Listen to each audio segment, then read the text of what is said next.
12,50,000 થી પણ વધારે ફોર્મો ભરવામાં આવ્યા અને 12,50,000 જે લોકો ત્યાં સ્થાયી છે એવા લોકોના નામો કમી કરવા માટે કેટલીક કમિટમેન્ટ વોટોને કમી કરવા માટેના પ્રયાસો થયા અને અચાનક હોબાળો થયો બાદ ચૂંટણી પંચ 29 તારીખે કહે છે કે અમારી પાસે નામ કમી કરવા માટે 9,88,621 ફોર્મ મળ્યા છે.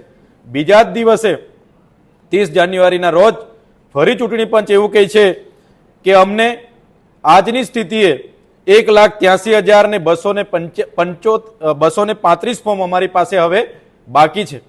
એક જ રાતમાં 8,05,386 ફોર્મ કોણ લઈ ગયું, કઈ રીતે રદ થયા, એનો કોઈની પાસે જવાબ નથી. મતદાર યાદીમાંથી નામ કમી કરવા માટેના જે પણ લોકોએ 7 નંબરના ફોર્મો ભર્યા છે એમને આઈડેન્ટિફાઈ થાય અને એમના પર કાર્યવાહી થાય. લોક પ્રતિનિધિત્વ ધારો 1950 અંતર્ગત એમના પર કાર્યવાહી થાય એવું અમે સન્માન્ય ગૃહમાં પણ માંગ કરી છે. હાલમાં જ સરકાર દ્વારા એસઆઈઆરની કામગીરી છે તે કરવામાં આવી હતી, જેમાં ફોર્મ નંબર 7 એટલે કે નામ કમી કરવાનું જે ફોર્મ છે તેને લઈને વિવાદ પણ થયો હતો. ત્યારે આ મુદ્દો છે ફરી એકવાર ગાજ્યો છે. વિધાનસભામાં આ મુદ્દાને રજૂ કર્યો છે આમ આદમી પાર્ટીના ધારાસભ્ય ચૈતર વસાવા દ્વારા. ચૈતર વસાવાએ આ મુદ્દાને વિધાનસભામાં રજૂ કર્યો હતો અને તેના બાદ પત્રકાર પરિષદ કરી અને સરકાર પર નિશાન સાધ્યું હતું. શું કહ્યું છે ચૈતર વસાવાએ, સાંભળો. આજે વિધાનસભાના ગૃહમાં પૂરક વિનિયોગ વિધેયક અંતર્ગત 238ની મેં પોતે નોટિસ દાખલ કરીને મતદાર યાદીની સુધારણામાં જે નામ કમી કરવા માટે 7 નંબરના ફોર્મ ભરવામાં આવ્યા હતા એ બાબતનો મુદ્દો ઉઠાવ્યો હતો. ત્યારે સાથીઓ, આપ સૌ જાણો છો 1/1/2026ની લાયકાતના તારીખના આધારે સઘન મતદાન સુધારણાની પ્રક્રિયા ચાલી. એમાં પાત્રતા ધરાવતા કોઈ નાગરિક રહી ના જાય અને પાત્રતા ન ધરાવતા કોઈ અંદર આવી ના જાય એના માટેની આખી પ્રક્રિયા ચાલી. એ દરમિયાન વાંધા અરજીઓ રજૂ કરવા માટે શરૂઆતમાં 18 જાન્યુઆરીની સમયમર્યાદા નક્કી કરવામાં આવી, બાદમાં 30 જાન્યુઆરીની સમયમર્યાદા જણાવવામાં આવી. એ દરમિયાન આપે પણ જોયું હશે કે 29 જાન્યુઆરીના રોજ જ્યારે ચૂંટણી પંચ દ્વારા પ્રેસ નોટ કરવામાં આવી એમાં 9,88,621 ફોર્મ નંબર 6 અંતર્ગત નામ કમી કરવા માટે મળ્યા છે એવું એમણે જણાવ્યું. બાદમાં ખૂબ હોબાળો થયો. બધી જ વિધાનસભામાં બધા જ પોતપોતાના નામો છે કે નહીં એની ચકાસણી માટે ગયા. ત્યાંના ઈઆરઓને મળ્યા અને ઈઆરઓ અને કલેક્ટરે કોઈને કોઈ જવાબ આપ્યા નહીં, કોઈને યાદી ના આપી. અને સવાલ એ ઉભો થયો કે 17મી અને 18મી જાન્યુઆરીએ જે 7 નંબરના ફોર્મો રજૂ કરનાર હતા એ કોઈ પણ દસ્તાવેજી પુરાવો વગર ઢગલા બંધ બલ્બ સંખ્યામાં રજૂ કરીને ગયા. હજારોની સંખ્યામાં નામો કમી કરવા માટેના એ ફોર્મો રજૂ થયા. આપને ખબર હશે ભારત રત્ન જેને હમણાં જ મળ્યું છે એવા હાજી રમકડુનું નામ પણ ત્યાંના કાઉન્સિલરે રદ કરવા માટે નંબર 7નું ફોર્મ ભર્યું હતું.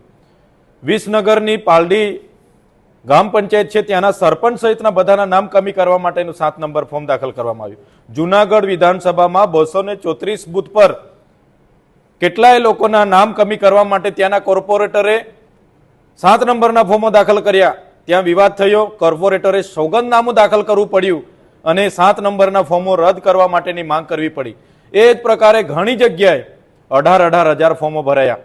એકી રાતમાં સુનિયોજિત કાવતરા સાથે પૂરા ગુજરાતમાં 12,50,000 થી પણ વધારે ફોર્મો ભરવામાં આવ્યા અને 12,50,000 જે લોકો ત્યાં સ્થાયી છે એવા લોકોના નામો કમી કરવા માટે કેટલીક કમિટમેન્ટ વોટોને કમી કરવા માટેના પ્રયાસો થયા અને અચાનક હોબાળો થયો બાદ ચૂંટણી પંચ 29 તારીખે કહે છે કે અમારી પાસે નામ કમી કરવા માટે 9,88,621 ફોર્મ મળ્યા છે.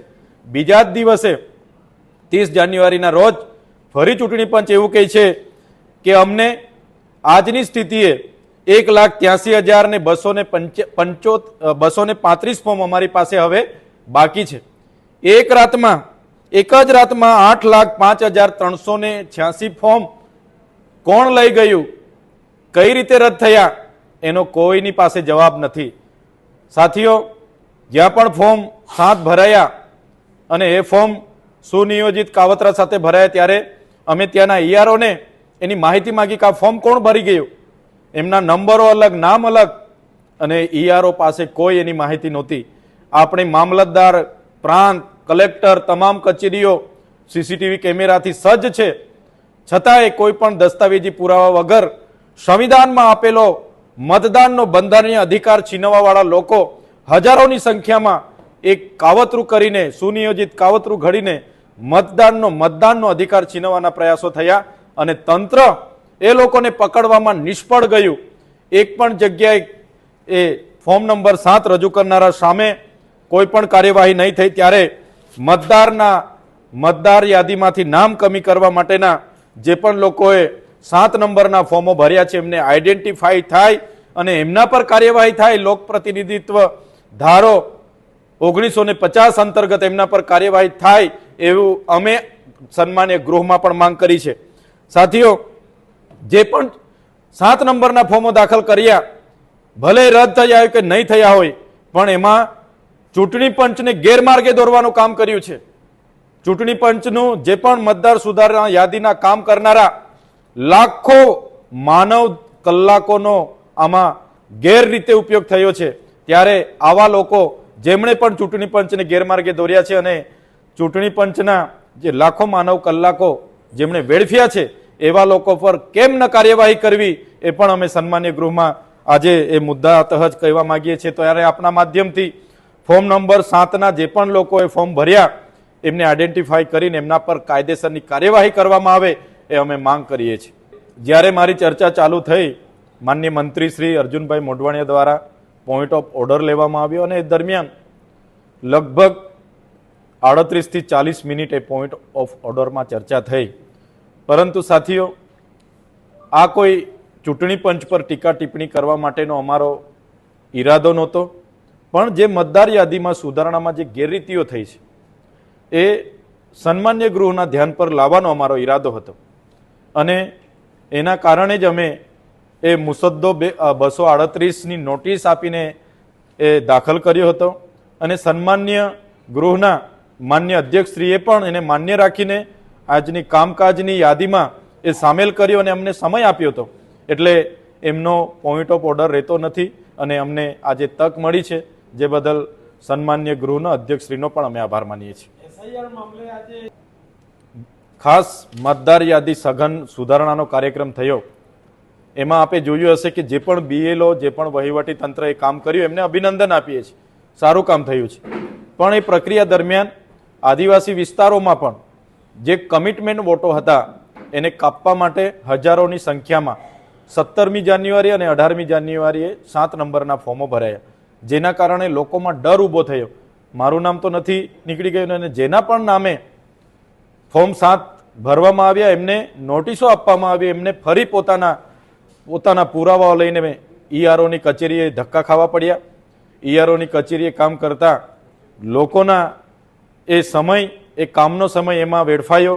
ત્યારે બસ આ જ માંગણી છે કે ત્યાં સીસીટીવી ફૂટેજોના આધારે એમને આઈડેન્ટિફાઈડ કરવા પડે કે આ કયા લોકો હતા કે જેમણે બાબા સાહેબના સંવિધાનમાં આપેલા અધિકાર છીનવવાનો પ્રયાસ કર્યો, ચૂંટણી પંચને ગેરમાર્ગે દોરવાનો પ્રયાસ કર્યો. એમના પર કાર્યવાહી થાય એવી અમે માંગ કરીએ છીએ. આ સમગ્ર મુદ્દાને લઈને આપનું શું કહેવું છે અમને કોમેન્ટ બોક્સમાં જણાવો અને અમારી ચેનલને લાઇક, શેર અને સબસ્ક્રાઇબ કરવાનું ભૂલશો નહીં. ફરી મળીશું નવા વિડીયો સાથે. મને આપશો રજા. નમસ્કાર.